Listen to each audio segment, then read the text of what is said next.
প্রধান বক্তা বাতিলের আতঙ্ক। আনন্দ সংবাদ, আনন্দ সংবাদ।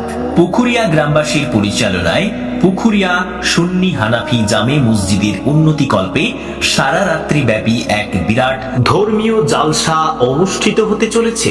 স্থান পুখুরিয়া থানার সংলগ্ন ময়দান। জালসার তারিখ 5ই নভেম্বর 2025, রোজ বুধবার। উক্ত জালসায় জাতি ধর্ম বর্ণ নির্বিশেষে যোগদান দিয়া জালসার কাজটিকে সাফল্যমণ্ডিত করিয়া তুলুন এবং অশেষ সওয়াবের হকদার হন। হাদিসে কাসিরা হযরতুল আল্লামা মুফতি গোলাম রাব্বানী সাহেব, এলাহাবাদ। দ্বিতীয় বক্তা খাতিবে নাওজাবান হযরত আল্লামা মুফতি বাঞ্জার নওয়াজ সাহেব, মধ্যপ্রদেশ।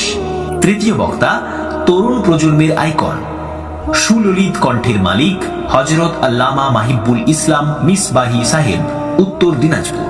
চতুর্থ বক্তা বক্তা জগতের আলোড়ন সৃষ্টিকারী হযরত আল্লামা মাওলানা মুফতি আফজাল হোসেন মানজারি সাহেব, গাজল, মালদা।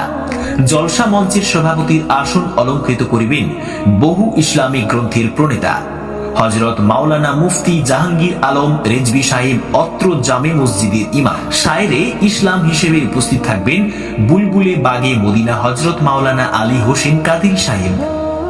ডেলিগেটের ব্যবস্থা রয়েছে। ডেলিগেট ফি 90 টাকা। মহিলাদের পর্দার সহিত বসার এবং সাইকেল ও মোটর সাইকেল রাখার সুন্দর ব্যবস্থা থাকবে ইনশাআল্লাহ। পরিচালনায় পুখুরিয়া গ্রামবাসী বৃন্দ।